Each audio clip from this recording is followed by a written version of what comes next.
Mwaramutse neza mwese.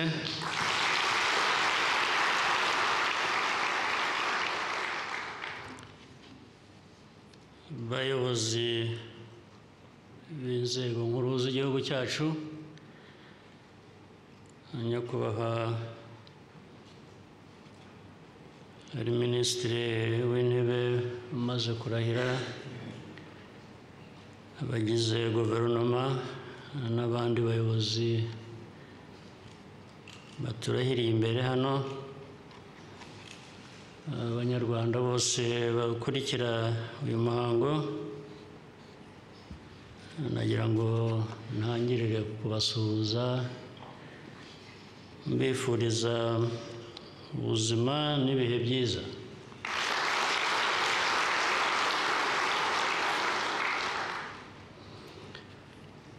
Ndabanza mpere ku gushimira byimazeyo Minisitiri wari ucyuye igihe, Prime Minister ucyuye igihe, Prime Minister Ngirente, nagira ngo mbanze mushimire akazi keza n'imyaka yari amaze agakora.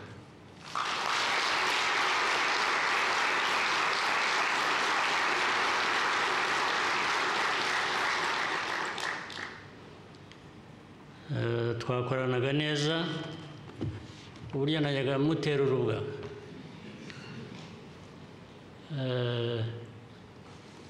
nkahera ku izina rye ngo Ngirente, nkamubwira nti ba Prime Minister ugira utyo, hanyuma agaheraho abigira atyo nyine. Ndagushimira cyane rero, kandi ndagira ngo byumvikane ko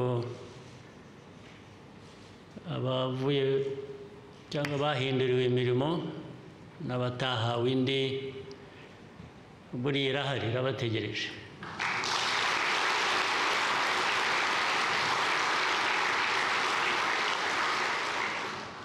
Birahinduka gusa, ariko ntabwo birangirira aho ngaho, niko bikwiriye kumvikana.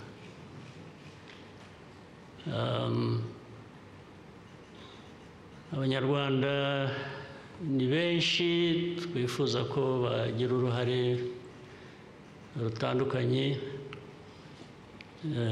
mu gukorera igihugu cyabo, kandi ibintu bizajya bihora bihinduka, si ibyege mwananiye gusa mwanze kumpindura. Ndashaka guhinduka nanjye, ariko mukanga, ubwo nanjye igihe cyanjye kizagera.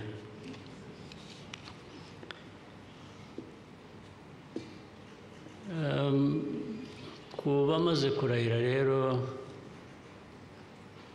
barahiriza inshingano bahawe, ndetse n'abari bari mu nshingano zitandukanye bategereje izindi bazabona. Nagira ngo mpere ku kuvuga ko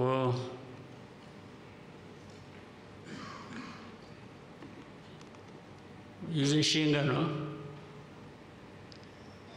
zifite uburemere butandukanye. Icya mbere, zihera ku bushobozi cyangwa ku bumenyi cyangwa ku bushake bw'abantu. Ugomba kugira ubushake, ugomba no kumenya icyo ugiye gukora, ugomba no kukigirira ubushobozi. Hari bimwe abantu bashobora gukora, tuvuge abahawe imirimo runaka, ndetse byahereye ko abantu babonye ko muri wowe hari ubwo bushobozi, ibyo ni ibituruka hanze. Ariko uko uzabikora n'ubushake ubikorana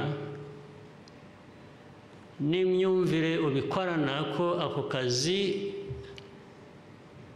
karenze wowe gusa, kareba igihugu cyose, ibyo ntibyoroshye kugira ngo bituruke hanze mu baguhaye izo nshingano. Ni wowe birimo. Uko ubikoresha uhereye ku bikurimo, ibyo ni ibyawe rwose. Abantu bakwigisha, bakwibutsa, babwiriza, bakwegera ibyo byose. Ariko iyo bitakurimo ngo ubyumve ibijyanye n'izo nshingano biri muri wowe, akazi ntabwo gashobora kugenda neza. Niyo wakwibutswa inshuro zingahe, niyo wakubitwa imijugujugu kangahe, niyo wagira uti, ibikurimo utabivanamo ngo ubikoreshe kubera ko bishingiye ku myumvire yawe n'ubushake bwawe, akazi ntikagenda neza. Impamvu rero nayo mbivuga, u Rwanda rwacu, aba banyarwanda batureba bakatubonamo byinshi, bakwiye no kutugirira icyizere ku bibazo bafite bahangana nabyo buri munsi, tugiye kubafasha kubikemura. U Rwanda rufite imiterere yarwo, hari aho rusa n'ibindi bihugu cyane bya Afurika, ariko hari n'aho dutandukaniye n'ibindi bihugu, byaba n'ibya Afurika byaba n'iby'ahandi hose. Dufite amateka yacu, dufite umuco wacu, dufite kamere yacu duheraho. Dufite n'ibindi dusangiye n'Abanyafurika navugaga. Iyo ubona u Rwanda naho ruva naho rujya, cyangwa aho ruri ubu ngubu, buri munsi tuvuga amajyambere, atera imbere n'ibyo. Hari abandi bateye imbere. Kuki abandi bateye imbere tugasigara? Kuki twasigaye inyuma? Hari impamvu ishingiye no ku kuntu dutandukanye. Ubundi iyo tutaza kuba dutandukanye bigeze aho, natwe tuba dutera imbere. Ariko impamvu ni iyihe? Impamvu ni amateka, impamvu ni imikorere, impamvu hari ibyo ntari bujyemo bitaza kumvikana nabi, ariko tugomba gukosora byanze bikunze.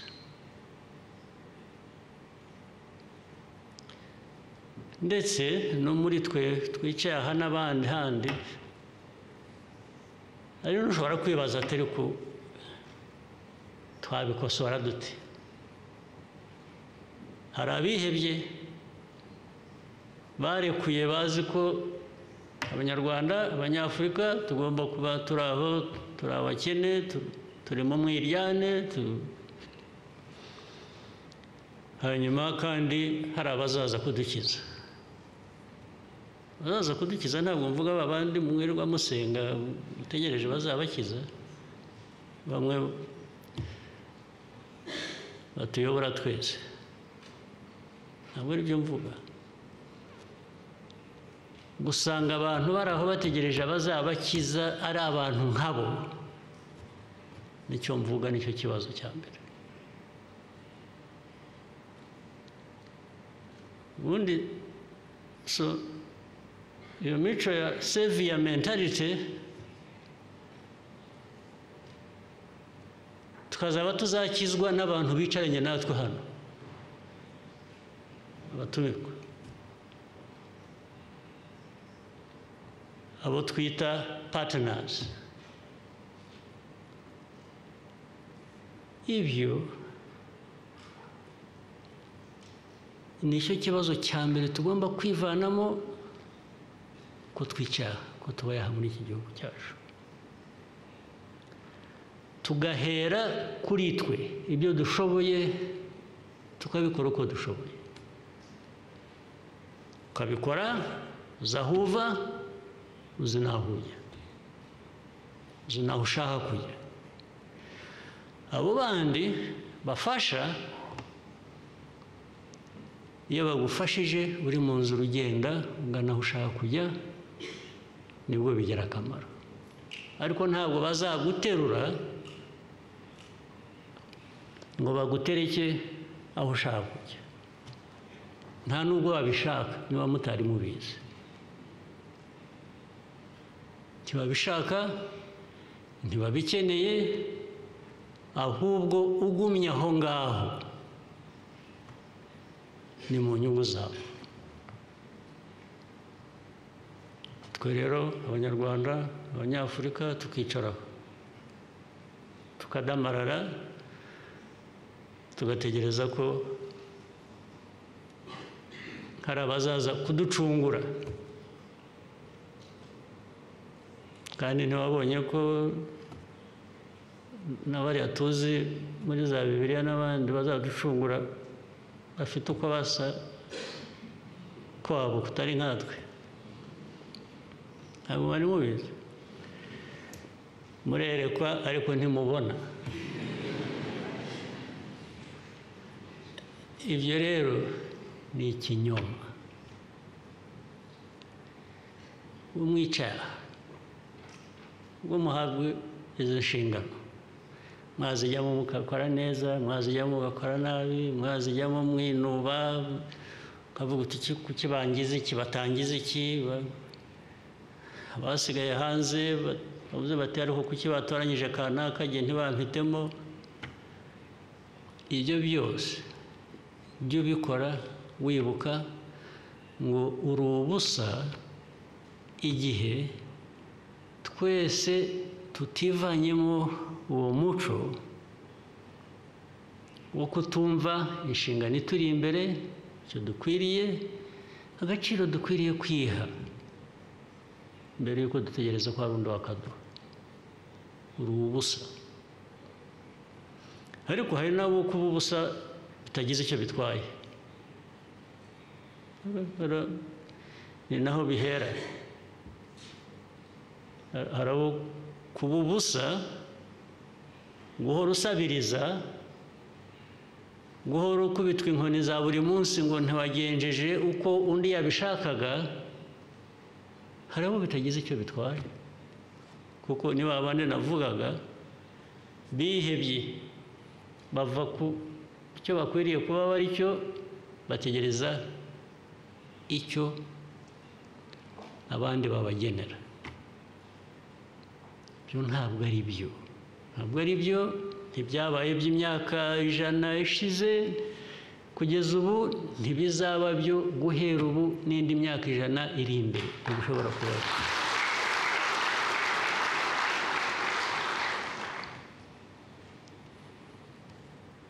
Niyo umuntu abivuga atya rero, ikibabaje ni uko ku mpande zombi ari twebwe turi aho ngaho hakwiriye gukosorwa, ari bariya nabo batugenza uko ukwiriye gukosorwa, bose twese hamwe turi kimwe, binyura mu gutwi kumwe bigahita mu kundi, bikakomeza uko byabaye imyaka yose ishize. Ndabivugira, nzahora mbisubiramo, tugomba kubisubiramo. Ndabibwira mwebwe abayobozi muri hano bafashe inshingano zo kuyobora. Niba mutabyumva, ubu nababwira ko turi mu ibasi tutazi n'aho ijya. Turi muri bisi, ufite umushoferi uyobora, adakora agisida, ariko abari mu bisi ntibazi aho bajya. Niko bigenda iyo abayobozi ibyo batabyumva. Duhora tugenda tuzunguruke muri iyo bisi, twisange aho twaturutse, aho twahereye urugendo. Abantu ntibavamo bavuge ngo twagarutse hahandi, ubwo bamaze amasaha angahe bagenda mu bisi, bajya gusohokamo bagasanga bari aho batangiriye. Niko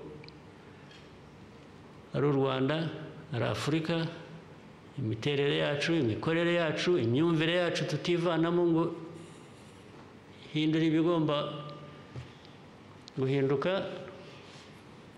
niko bigenda.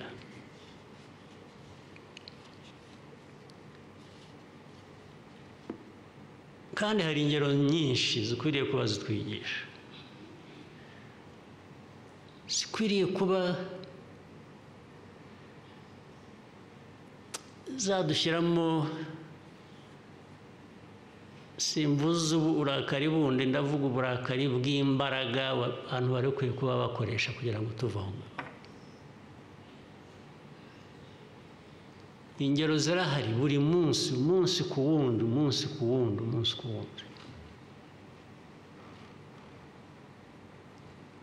Umunsi w'amateka yacu, imyaka 31 tumaze, naho tuvuye, ababigizemo uruhare bandi batari abanyarwanda, aho uyu munsi baza bakabwira abantu ko the victims are now the perpetrators.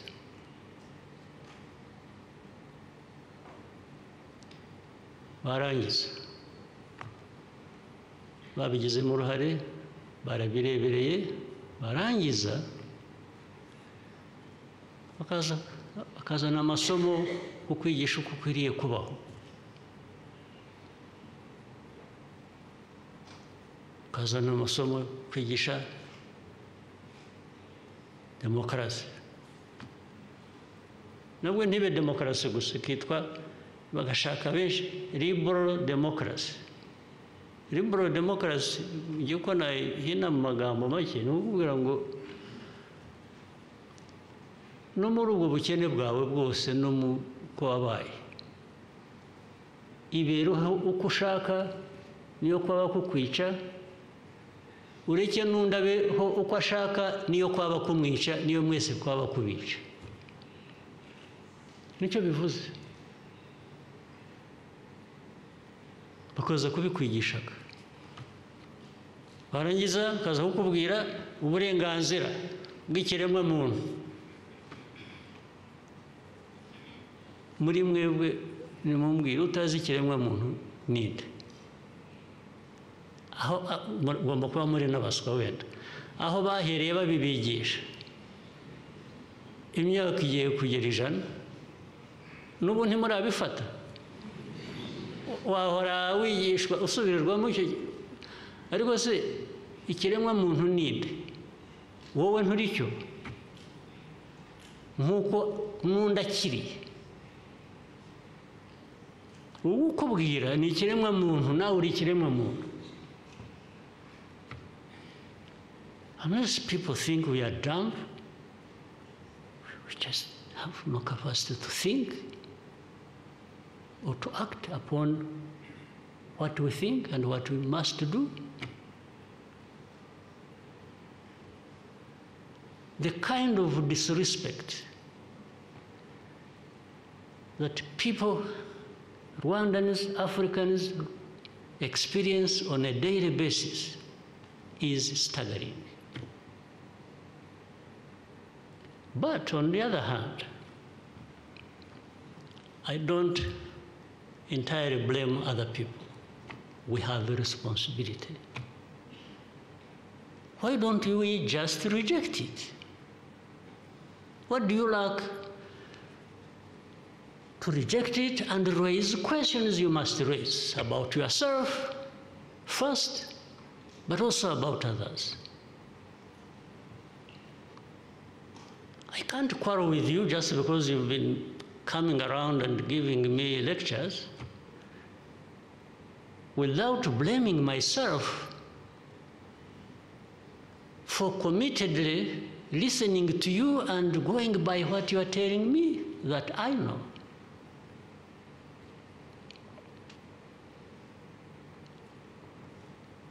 And it is as if we are going to do what is right because we have been instructed to do so. I mean, you must be having, you Africans, you